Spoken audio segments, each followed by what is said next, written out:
हमारे साथ मौजूद हैं air vice marshal retired Sajid Habib, दिफाई तज्जियाकार हैं। साजिद हबीब साहब, बहुत शुक्रिया आपके वक्त का। पाकिस्तान ने मई 2025 के बाद बहुत सी कामयाबियां समेटी हैं। आपने सऊदी अरब का दिफाई मुआहदा भी आपके सामने है, हमारा दिफाई मुआहदा हुआ। उसके अलावा भी पाकिस्तान को वर्ल्ड वाइड पूरी दुनिया में एक रिलायबल पार्टनर, रिलायबल प्लेयर के तौर पर देखा जा रहा है। किस तरह से देख रहे हैं आप? अल्हम्दुलिल्लाह बहुत पॉजिटिव डेवलपमेंट है, जिसका आगाज़ पिछले साल मार्का हक से हुआ, बुनियाद मरसूस से हुआ। अल्लाह ताला ने जो हमें कामयाबी अता की एज ए नेशन, जिसमें हमारी मुसल्लह अफ़वाज, हमारी सिविल हुकूमत, पूरी कौम जो थी वो वाकई बुनियाद मरसूस यानी शीशा पिलाई दीवार बनी हुई थी। और उसमें हमने देखिए सिर्फ जंग नहीं जीती, उसमें हमने बहुत से कुछ ऐसे काम किए कि जिसकी वजह से दुनिया में हमारी इज्जत बनी। पहली बात तो ये है कि हमारे स्टेट मीडिया से लेके हमारे प्राइवेट मीडिया और हमारे सोशल मीडिया ने बड़ा बेहतरीन बिहेव किया।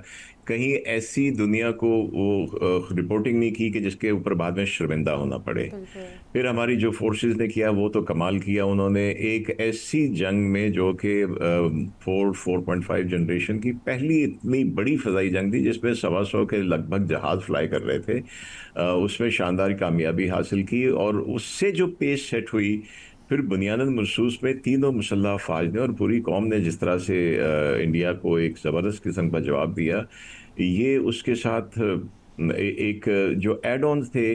फॉर एग्जांपल एक छोटी सी एक अगर आप देखें कि जी हमने कहा जी हमारे कोई 20 जहाज़ और लॉक ऑन किए हुए तो हम शूट डाउन कर सकते हैं, लेकिन हमने रिस्ट्रेन किया।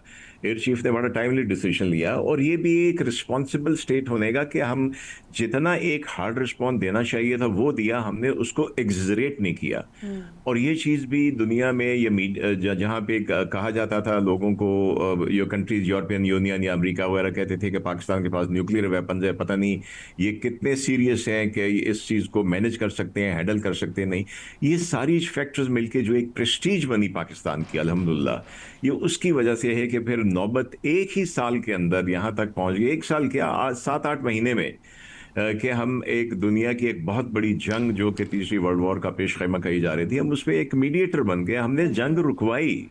अच्छा हमने जंग रुकवाई। अगर साजिद हबीब जरा साहब, आप माशाल्लाह क्योंकि खुद जो है एयर वाइस मार्शल रह चुके हैं, एयरफोर्स के सिस्टम को समझते हैं, तो सर ये कहा जी जाता है कि जैसे हमारे जो एयर चीफ हैं ज़हीर बाबर संधू साहब, जिस दिन इन्होंने कमांड संभाल ली थी उसी दिन इन्होंने टारगेट कर दिया था कि हमने राफेल को गिराना है, और इस पे बहुत पहले काम शुरू कर दिया गया था। और ये भी कहा जाता है सर कि 150 किलोमीटर दूर तैयारों को गिराने के लिए उनके कमांड सेंटर को नकारा बना दिया और सारे सिस्टम को हमने इस मार्के के दौरान जाम कर दिया और उनका रडार से राब्ता भी ख़त्म कर दिया।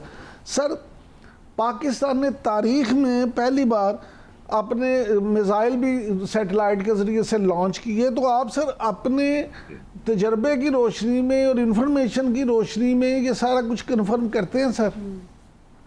जी, बिल्कुल कंफर्म करता हूँ। देखिए, अब जंग वो डॉग फाइट से पुराने ज़माने की उससे निकल के टेक्नोलॉजी में, इवन 2019 में जो एक मार्का हुआ था, जो भारत ने कोशिश की बालाकोट का बहाना करके, उसके बाद अभिनंदन वाला एपिसोड हुआ, उसके बाद भी बड़ी तेज़ी से।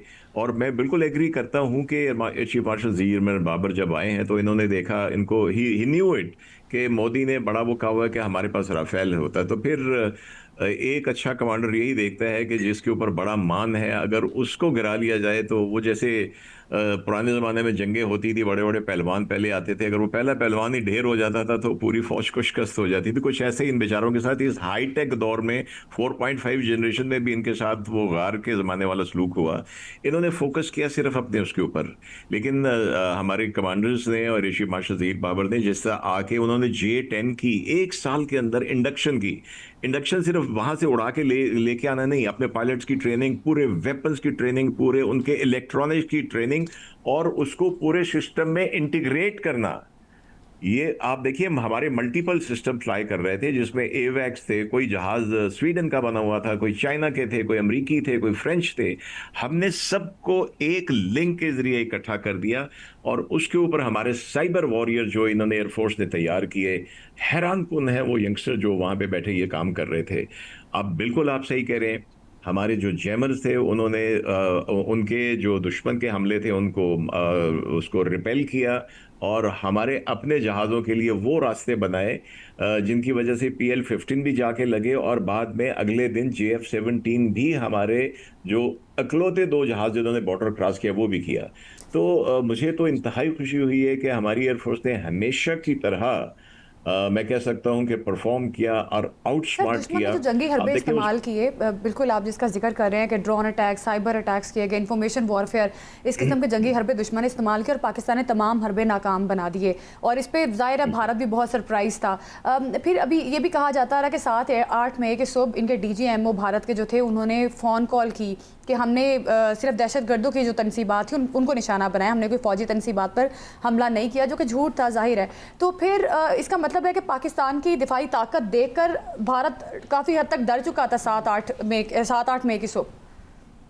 देखिए, वो जो मकबूजा कश्मीर में सफेद झंडे लहराते तो सारी दुनिया ने देखे। बिल्कुल, तो बिल्कुल। हमारी जो जमीनी अफवाज है उन्होंने जिस तरीके से उनको दंदान शिकन जवाब दिया, तो वो अपने मकबूजा इलाके में जो उनके कब्जे में अपने मोर्चों में बैठे हुए झंडे हिला रहे हैं, तो इसका मतलब इससे ज्यादा शिकस्त का क्या एक बिल्कुल। निशानी होगी जो उन्होंने की है।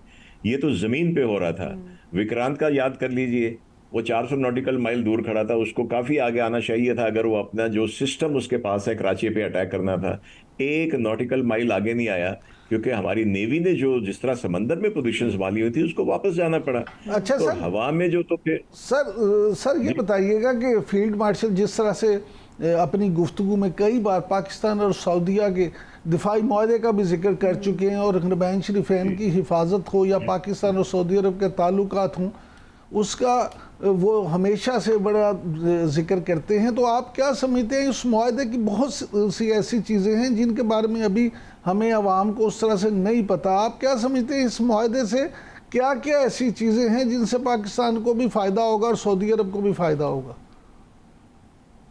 देखिए, जैसे फील्ड मार्शल कहते हैं वो तो पूरी कौम का ही है कि सऊदी अरब पे हमला जो है पाकिस्तान पे हमला होगा, बिकॉज हमारी एक इससे ज़्यादा क्या अटैचमेंट हो सकती है कि हमारे हरमैन जो है वो वहाँ पे हरमैन शरीफैन वहाँ के ऊपर है, उस धरती के ऊपर है। उस धरती से हमारे मज़हब की, हमारे दीन की इब्तदा हुई, हमारे नबी पाक सल्लल्लाहु अलैहि वसल्लम का रोज़ा मुबारक है वहाँ पे, और करोड़ों मुसलमान हर साल वहाँ पे विज़िट करते हैं। तो उसकी निशानी आप देख लीजिए। ये मुझे पहले से ही कुछ अंदाज़ा था कि जो MBS है इस वक्त करता धरता है सलमान मोहम्मद बिन सलमान, वो कहीं ना कहीं वो जो एक पेट्रो डॉलर का और ये जो चुंगल है ये अमेरिकी अड्डों का, इससे निकलना चाहते हैं। और उसके ऊपर आप देखिए कि जब ट्रंप साहब ने अपनी एक खूबसूरत मुरस्सा ज़बान उन्होंने इस्तेमाल की जो मुख्तलिफ दुनिया के लीडरों के साथ, उसने जलती पर तेल का काम किया। लेकिन हमारा मुआहदा इस जंग से, ईरान की और इसकी जंग से पहले हो चुका था। बिल्कुल। वो एक पहली इंडिकेशन थी कि सबसे बड़ा मुल्क जो रीजन का है वो उससे निकल के वापस आना चाहता है। 80s में 70s में पाकिस्तान सऊदीया के ताल्लुकात मिलिट्री लेवल के ऊपर बहुत थे, तीनों फोर्सेस के लोग वहां पे जाते थे, उनको ट्रेन करते थे। इवन गल्फ में अमारात की एयरफोर्स तक हमारे लोगों ने जाके बनाई। तो ये चीज़ें, ये इंडिकेशन थी। और ये उसके बाद जो हुआ है, अब सिर्फ इससे अंदाज़ा लगा लिए कि इस वक्त हमारे कोई 20 के करीब फाइटर जहाज़ वहाँ पे और साजो सामान के साथ, हथियारों के साथ मौजूद हैं। तो ये एक पहली बड़ी निशानी है। और आप देखिए आगे आगे इंशाल्लाह बाकी कतर है, तुर्की है, अजरबैजान है, तो ये सिलसिला चल पड़ा है। इंशाल्लाह ताला इसका म्यूचुअल दोनों को फायदा होगा। अच्छा सर, लेकिन मैं हम ये जी जी एक जी गुजारिश करूंगा सर, कि हमें ये सिर्फ ये ना करना चाहिए कि सऊदी अरब में कतर को हम मिलिटरीली सपोर्ट करेंगे तो वहां से पैसे आएंगे। हमें कुछ अपने पैसे बनाने का सोचना चाहिए। अच्छा सर, ये फरमाइएगा, आपने जैसे दोस्त ममालिक की बात की, तो जब भी दोस्त ममालिक का जिक्र होता है तो उसमें चीन का जिक्र किए बगैर हम नहीं रह सकते। तो अब जी बिल्कुल। वज़ीर आज़म अभी जो जा भी रहे हैं दौरा चीन पे, जी वहाँ पे बताया ये जा रहा है कि बहुत से MOU भी साइन होंगे, और ख़ास तौर पे $12 बिलियन का जो एयर डिफेंस सिस्टम है HQ-19, वो भी कह रहे हैं कि पाकिस्तान को मिल जाएगा। तो आप इसकी तस्दीक करेंगे क्या कि ये दौरा जो है इसमें वाकई जो पाकिस्तान की दिफाई सलाहियतें हैं वो मज़ीद बेहतर होंगी इस दौरे के बाद?